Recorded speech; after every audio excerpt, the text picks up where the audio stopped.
Welcome to Entrepreneurs, Executives, and Eccentrics, a podcast dedicated to the stories, strategies, and secrets of remarkable individuals. Join us as we engage in enlightening conversations with intriguing entrepreneurs, accomplished executives, and fascinating eccentrics, exploring their journeys, triumphs, and the unconventional wisdom that has shaped their success. Get ready to meet David Irwin, founder of Terra Projects. A Pratt Institute graduate, he draws from Gaudi, Zaha Hadid, and extreme environments. His Project 17, a striking Joshua Tree landmark, blends seamlessly into the desert. David is an Explorers Club member and is inspired by Alejandro Jodorowsky and Vipassana's meditation. Irwin designs spaces with soul, pushing the limits of architecture. Hello, David. Tell me who you are and what you do. Hi, Scott. Thank you so much for having me. I really appreciate it. Great opportunity to be here with you and chat. My name's David Irwin. I studied architecture at Pratt Institute back in Brooklyn. I have a design studio called Terra Projects, and we're based here in Joshua Tree, California. And what we focus on is we look at, you can say, the spiritual aspect of life, and we imbue that into the built environment. And we do it with no creative compromise. So residential work, civics works, etc. This is what I focus on. Did you study any of Gaudi's work, kind of his idea of these larger organic-y type of master plan cities? I'm sure that's part of your studies, but and I'm not an architect, so please bear with me. But it's just the idea of this larger organic movement out in the desert. I don't know, something about it. That was the reason we kind of outreached to you. Tell me more about how you got there and how you reached this, I don't know, it's almost like this hypothesis is you want to be in the middle of nowhere, but not too far, right? You want to be 2 hours out, but not so far out you can't go to, San Fran or wherever, Absolutely. Yeah. I think a good way to answer that question is, so I actually moved to the desert in my Volkswagen Westphalia. And what that did was it allowed for me to be, right outside Los Angeles, and it's quite a ways from San Francisco. I think it's about 12 hours driving. But it gave me this beautiful kind of mobile unit while I was building my studio out here. And being able to go into the city to get some culture, to Los Angeles, and to go to, say, like LACMA, which is a great museum out that way. And then I can come back in here and keep working on the studio and meeting new people, building up, patrons and projects and things like that. So yeah, and I mean, Gaudi's fantastic. There's a professor of mine, fantastic professor, still teaches it at Pratt Institute, named Michael Chen, very talented architect. I took a class with him called Technics. In Technics, the whole class is, we're going to teach you how to make stuff, and you're going to have a lot of fun. So we built a tower. We built an egg drop device. We built a cantilever, which is something that's unsupported, that sticks straight out. Zaha Hadid has a lot of cantilevers in her work. And something that we studied in Michael Chen's class in Technics was Gaudi's work. So what we did was we took kitchen string and we'd hang it, and we'd take fishing weights and we'd hang the fishing weights. And then you'd freeze the kitchen string, take off the weights, flip it upside down. Now what you have is you have a perfect tracing of where gravity goes. And there's actually old photos when Gaudi was designing, I think La Sagrada Familia, that project. They're still working on it. Still going. And that project, that's the exact technique he used to make study models. So it's this active model, right? A study model, when you're creating them in a design studio or an architecture studio, you're thinking while you're making. You don't just come up with an idea and you execute the model. It's an actual working, living thing that gives feedback. So Gaudi is a fantastic example of that, of somebody that's within architecture as an artist, creating work that the models in and of themselves are actually part of the project. It's the thinking, it's the creation that's coming to him, coming through him. The work is created, and then, hey, you talk to some friends, some partners, and then you have this beautiful piece that's still being built, as we were just chatting about, over in Spain. It's interesting because my wife, she's an architect, and people ask her, hey, should my child go to architecture school? And my wife's response is always go to medical school. It'll be easier. Because ultimately you have to be an artist and you have to be a scientist, and the two are not typically compatible, right? You're either left-brained or you're right-brained, and architects are required to be both. Can you maybe speak a little bit about that? I think Gaudi exemplifies that, right? He was Yeah, absolutely an artist, but he had this sure. ability to kind of create, and I don't know, there's a lot more Yeah, that kind of went in. Just kind of want me to talk about that just a little bit. sure. As an aside, I just want to say this is so much fun having this conversation. Thank you. This is My amazing. wife has fully trained me on the history of architecture. I know a This is lot so more than fun. the common non-architect. I This hope. is I so hope anyway. fun. No, it's clear. It's fun. The way I'm going to answer that is this. So I happen to be really fortunate. The lineage of professors and mentors that I had in architecture school, you can trace them back to a gentleman by the name of John Heddock. John Heddock is an architect who was the director of the Cooper Union in the 1980s. An amazing architect, amazing thinker, poet, artist, sort of all these different buckets as far as creating meaningful work in the world. He certainly exemplifies them. So the teachers I had at Pratt, that is the world I was introduced to. So that's that. There's a beautiful quote that he has said, and it is anybody can create a building, right? A building is a building. If it has a soul, it's architecture. If it has a soul, it's architecture. So architecture is extra. Buildings are buildings. I believe it's something like 60 to 80% of buildings. There's zero architects. You Brutalism. get an engineer. When you say brutalism, feels like there's like the lack of humanities in brutalist type design. Russian Olympic Stadium would be a perfect example, right? A 1940s or 50s Russian Olympic Stadium is just disgusting. It's got no soul to it. What's interesting? Okay, so it's very interesting you bring that up. So there's an artist. I believe he's a constructivist Russian artist. Last name is Malinevich. Malinevich. My pronunciation might be slightly off. Malinevich.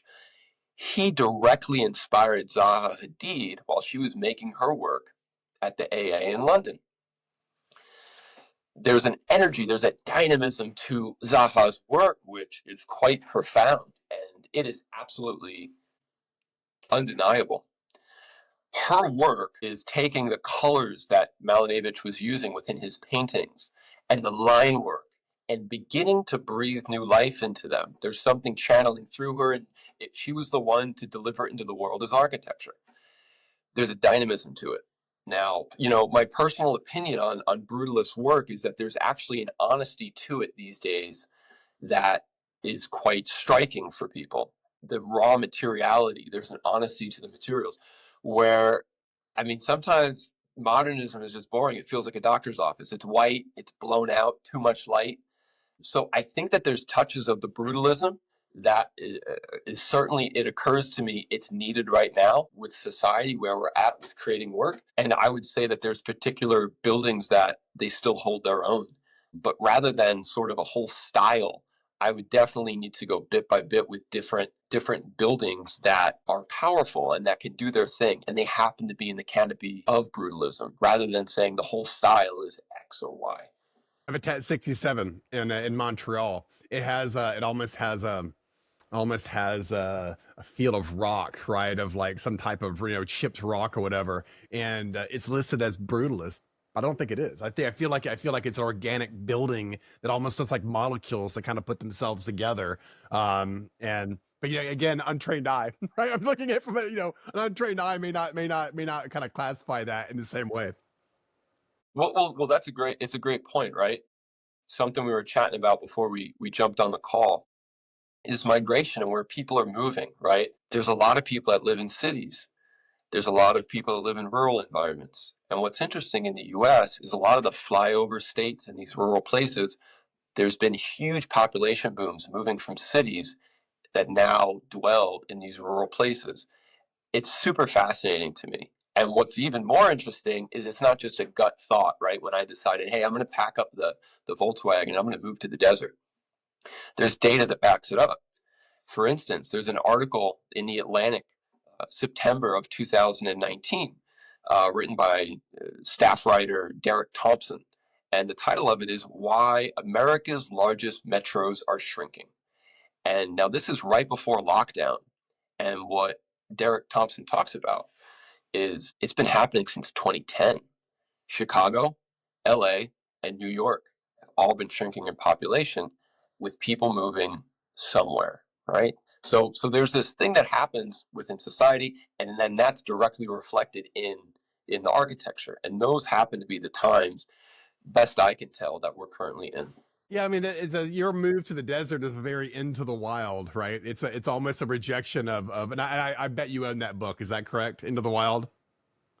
Yes. Yeah, it's just that's what reminds me of the rejection of kind of not modern society, but just humans, and too many of them, right? In one kind of spot, right? So you get to the desert, you're in your VW, and I must presumably bought some property out there, and now you're kind of building your life, and it sounds like you're also building a design studio. You're building a lot of these things. How in the hell did you come to that conclusion? It feels I don't know, it feels brave. Like, you know what? I'm going to the desert. I'm going to make a whole new everything. And then how do you start? Yeah. I mean, I'll share a quick personal story. So my late godmother, I was visiting in Brooklyn right before moving to the desert, and I had different conversations with different family members, and she sort of was putting all the stuff together. I hadn't seen her in years, and we sit down and we're talking. And coming from a very loving place, she said, "Okay, I heard you bought a van and you spend a lot of time in it, and I heard you're moving to the desert." So there was clear concern on her face, and understandably, And I had a conversation with myself when I was turning 30. I said, "What do I want to do? What do I want to do to celebrate this?" I said, I want to go meet an artist I'm very inspired by, Alejandro Jodorowsky, the famed film director. He also is a sort of a magician of sorts and is into tarot and all these different things. He lives in Paris. Okay.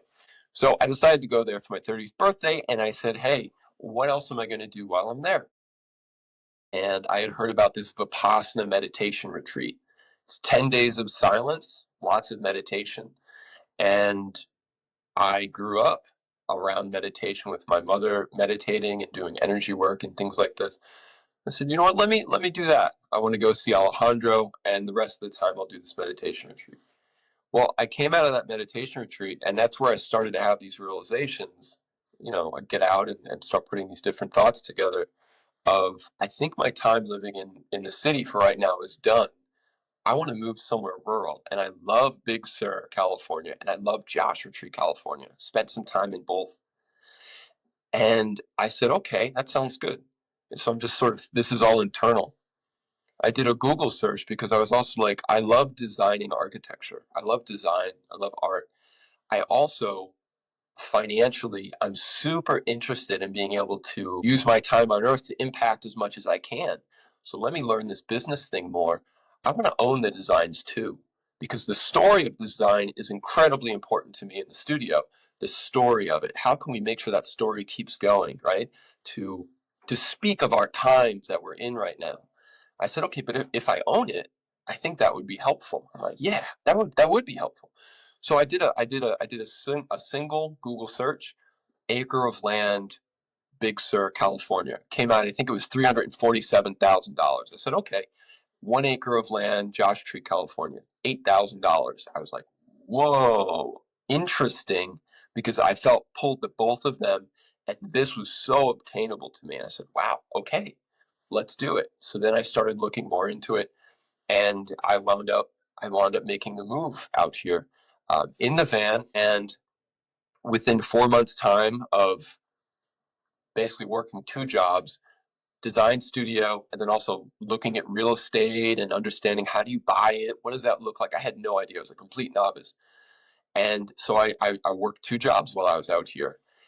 For the design studio, I was going to Home Depot in the morning, about 7 o'clock in the morning. I'd go to the contractor's entrance, and I would talk to people. I had a little sign, dress sharp, and I would talk to people. "Hey, this is what I'm really passionate about. My understanding is hey, you might be a contractor. Are you a contractor? No. Okay. Are you a homeowner? Yes. Okay, great. You thought about maybe doing a bathroom renovation, etc. So I did that as well as reaching out to contractors, phone calls, email, letters, personal letters. I made a whole Excel spreadsheet of the area, and lo and behold, within 4 months, I got a phone call. Hey, can you meet me tomorrow at 6:30 in the morning? This is a contractor that you called. I have two people. They're a couple, and they want to do a project. Absolutely. So I showed up there, and that became my first built work in Joshua Tree, California. It's called Project Number 17. It is about 5 minutes away from the park. There's a beautiful tower element. That's the art studio for the patron. She makes quilts. And man, I just want to say one more thing about that. So there's like 3-4 million people that visit Joshua Tree every year as far as tourists go. And it's a UNESCO biological reserve. It's a beautiful place. I know you spent time in deserts. It's magical. In order to get into the park, which is the heart of Joshua Tree, you have to drive past Project 17. It's so exciting that somebody can drive past and they look at it, and I like to think that there's just in their head they can just go, just that's it. But every single year there's, I don't know, hundreds, maybe thousands of people that just drive past and they go, that's it, man. There's just something that breaks people from the humdrum of life. And yeah, it feels so fun to be able to create work like that It's and funny. to manifest it in the I'm world. looking at Project 17's your original sketch, right? And it's kind of a rounded, right? You can kind of see how the way you drew it was this kind of rounded sketch that almost like it hugs to the earth, right? And then you kind of look at the finished product and almost feels like it kind of belongs there, right? Was that kind of was that kind of how you were going with that? Because it really kind of looks like it, I don't know, it looks like it belongs there. Yeah. Well, I'm happy that resonates with you like that, man. Yeah, there's to be honest, you don't when and anybody listening will get this that makes work, whether you're building a business or you're about to do a drawing, you're about to bake a cake. You don't necessarily know what the final product is going to be when you start. Always new things come, and it changes and morphs and things like that. But there's an essence that you're tapped into that makes you go, ooh, that's the idea. There's something there that excites me. So for that project, a lot of what excited me followed through with that project, which is really fantastic. And there's something about the horizontality of the site. There's boulders all cropped up. There's something about really, really slender, and then you have a tower that comes up. There was something about that compositionally that was really powerful. And there's the opportunity whenever we start on a new creative project, anybody, to whatever that exciting bit is, how can we harness that and protect it and sort of let that move through. So that the tower and then the horizontality that you're talking about, the sort of hugging of the earth, for that particular project, there was something very, very powerful and sort of very sticky about that idea. Yeah, no. What's interesting is it feels like you were looking for solace on that, really kind of an into the wild. And then I also saw that you're a member of the Explorers Club, which is fascinating. By the way, we want to talk about that in a bit. But it's almost like you moved to the desert with the explicit reason to but gotta build your next thing, right? But it sounds like you're slowly kind of specializing in these Mars like endeavors, these they're kind of these buildings that are kind of built for the kind of out in the middle of nowhere, it is like, because you have to somehow, where's the water come from, where's the power come from, how is this done, you have to keep all that into a kind of, how do we minimize how much surface area is, the sun doesn't heat this building up, or all the things, right? Is that your specialty now, is this kind of desert living or desert architecture? Yeah, well, what I would say is my thesis advisors, I keep talking about architecture school because it's such an incredible experience. I really feel like I discovered life when I started studying and finding my craft. My thesis advisors at Pratt, Chris Perry and Michael Sue, I took their studio and there was this sort of sci-fi aspect to it. And I was like, this is really interesting. So my thesis project from that, what emerged was to redesign a scientific research camp for some of the top researchers in the world in Western Greenland on the ice sheet. And I was so interested in that after college, I turned that into its own business. I moved to San Francisco, was working on raising funding for that, and it didn't wind up working out. Complete failure in experience, failure in experience with people, experience with putting a project together. And it was one of the best things that ever happened to me because I was able to say, okay, there's this project that's so cool, I'm so passionate about. Let me try and put it into the belly of the beast in Silicon Valley and make it go. And I got a lot of feedback from that. So at first I was very excited about the scientific aspect of architecture. And I said, okay, great, let me help the scientists. And after that breakdown in performance with that first iteration of the studio in San Francisco, what I saw was that the poetic is actually, that is the part that really grabs me more. And if only because I needed to lick my own wounds after that, the failure of that business, right? To sort of get into poetics and personal development and spirituality.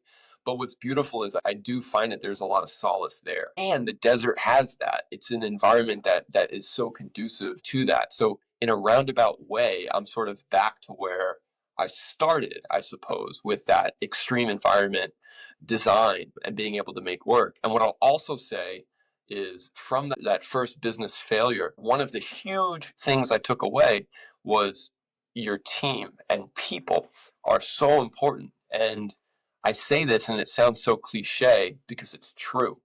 So, for instance, Nick Brown with Build Smart Group, an incredibly talented researcher, teacher, energy consultant, sort of wears many different hats.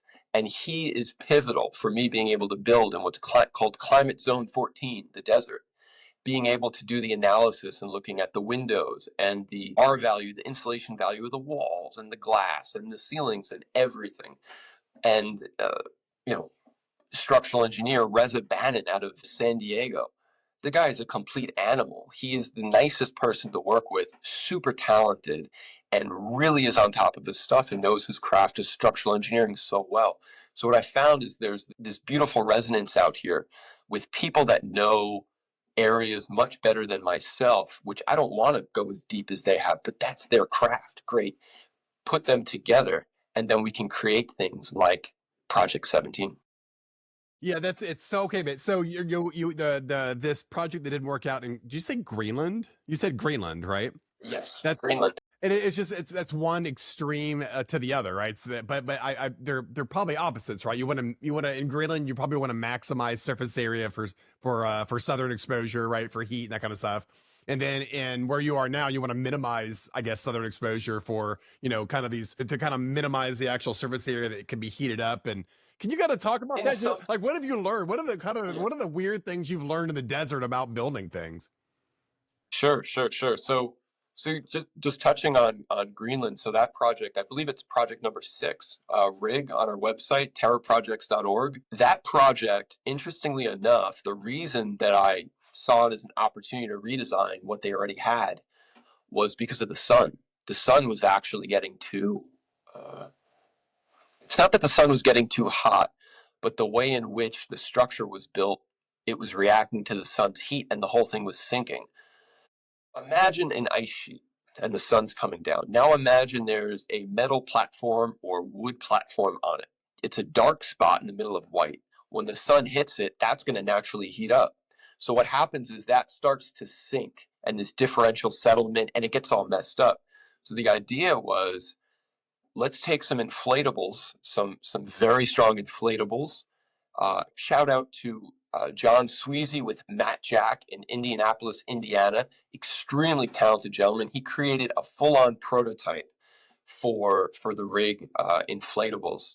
So fantastically talented gentleman, created a beautiful company, and provided it completely of no charge. Made this whole prototype, which was later shown at the Explorers Club in New York City.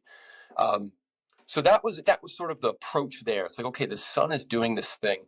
Let's approach it with a novel foundation, and then let's build the architecture on top, flat pack it, put it in C-130 Hercules, get it over there so that these scientists can focus on science. Let's come up with a cool way to build. In the desert, there's definitely idiosyncrasies here, and I do not know everything about the desert. I certainly do not know everything about the Arctic or Antarctic, but these extreme environments teach you things when you live here for a little bit. So I have a little bit of knowledge with it. And what I've seen is you cannot escape the western sun. When the sun is setting, especially in the summer, it's going to hold the horizon. And if you have a overhang that's a football field long, it's going to hang at the end of that football field and just blast you in the face. So there's an intensity to it. And as you were mentioning, the southern exposure is always something to look for. And what I'll say, I want to couch this conversation around sun exposure and these sort of technicalities inside of none of that will mean anything if the space doesn't hold its own on a poetic level, on a just it feels good to be there level. There's got to be this divinity in the space. That is the most important thing. We need to do that, and yeah, think about where's the sun going to be. It has to be this and. It cannot be one or the other. It's really a this and. There's a fantastic book I'm reading right now that really helps bridge that gap by Jamie Wheel. Was it Rapture? Rapture is in the title, but Jamie Wheel's book, it's fantastic, and it talks about that missing bit in society right now. We say, okay, perhaps a generation back or two generations back, one of the Abrahamic religions was very prominent in the family and in culture and society. And nowadays, it's not as popular. What does that mean? Well, it means that society is changing, but we cannot throw out the baby with the bathwater. There's certain spiritual principles we need to carry forward. And it's such a fascinating conversation that he opens up inside of his book. And I think it's super relevant today to entrepreneurs, to artists, to architects, to really anybody that's living today. Where you live, where you're getting your food from, how you find solace from a world that is in constant wars and turmoil and strife. It's this, how do we find that center? How do we find that place where we can really rest and calm our nervous systems? So that's good. Recapture the Rapture is the name of the book. Okay. Yeah, it's, I've often believed that, that I want to be in, let's say, a Montana, right? And I don't think it's Montana. I think it's the solace, right? I think it's just a place where it's just extremely quiet and you can be alone in your thoughts. You can actually, kind of reconnect with the things around you that, in a city, you're not doing that. You're not doing it, especially in New York. Oh my God, in New York, it's like a rat being rattled around in a cage all the time. There, the sounds are so awful all the time, all the time. There's never a horn not being beeped in New York. There's never not a millisecond of horns not being just laid on from Brooklyn to whatever, and that quiet is so. It's intoxicating. I would imagine that at night, plus you can actually see the stars. You can't see the stars in New York, but the stars are so bright where you're at, it almost lights your way without a moon. It's bonkers. Yeah. Yeah. And I would also say the cities have an incredible place in society. My cousin, Johannes Lindvall, he, I know that he finished his studies. He's been spending a lot of time at the Metropolitan Opera. He may even be performing there now. He came from Copenhagen. I met him when he was 13. He's now 21, 22, 23. He's a man now, and there's great culture that exists in these places. What I've seen is that some of that culture is starting to, say, where I am in Southern California, is to leave Los Angeles, a cultural hub, right? Of course. And it's coming out this way with everything from a new gallery establishing itself out here, the Joshua Tree Gallery of Contemporary Art, to other projects happening out here. I'm seeing some of that beautiful culture that exists in the cities really finding its way out here, having funding behind it, and beginning to establish itself. It's early days in the development cycle, but it's so incredibly fascinating to me. And I agree. I lived in Brooklyn for 9 years. Was on Long Island before that, but my time in Brooklyn, spending a lot of time in Manhattan, riding my track bike everywhere back and forth. And it is truly a meat grinder. It feels like a meat grinder. And you talk to anybody that works there in and out, it's intense, right? There is something to be learned from that, and I've learned a lot from that. And I think there's also something to be learned from the quietude, and then how can it's given me clear eyes, as I was just describing with my cousin Johan, right? It's like there's beautiful stuff in cities, man, that I we were chatting about the Zaha Hadid show back at the Guggenheim. One of my favorite shows ever, the Savage Beauty show with the late fashion designer Alexander McQueen, happened at the Met in New York. I mean, there are these transformational things that occur in cities, and it's a this and, right? What does remote work do? Well, I'm going to live here and I'm going to do this. So it's so interesting how things are unfolding and evolving from a migration standpoint, and then it serves us to then have the architecture reflect that. Yeah, it's interesting. My father shipped me off to Finland when I was 14 years old, like Harry Potter style, with like a like a crate and a go. See you later. Become more interesting. And I spent time in these fjords, kind of in Sweden, and it's a level of silence that you just can't imagine because it's so big in front of you, but it's just all you hear is that white noise kind of going. And I guess we kind of experienced a little bit of that feeling, at Lake Powell, outside the desert of Lake Powell. It was just this low. I mean, it's just you and lizards. It's just you and snakes. It's just you and a couple of buzzards, because it is quiet and it is very dry. But there's something about it. David, we're out of time. I want to continue this conversation. Maybe in like 3 or 4 months we could do this again. I really enjoyed talking to you about architecture. Love that. What an opportunity. Thank you so much, Scott. Thank you for your time. Thank you for everybody listening. Thank you for your ears. Thank you.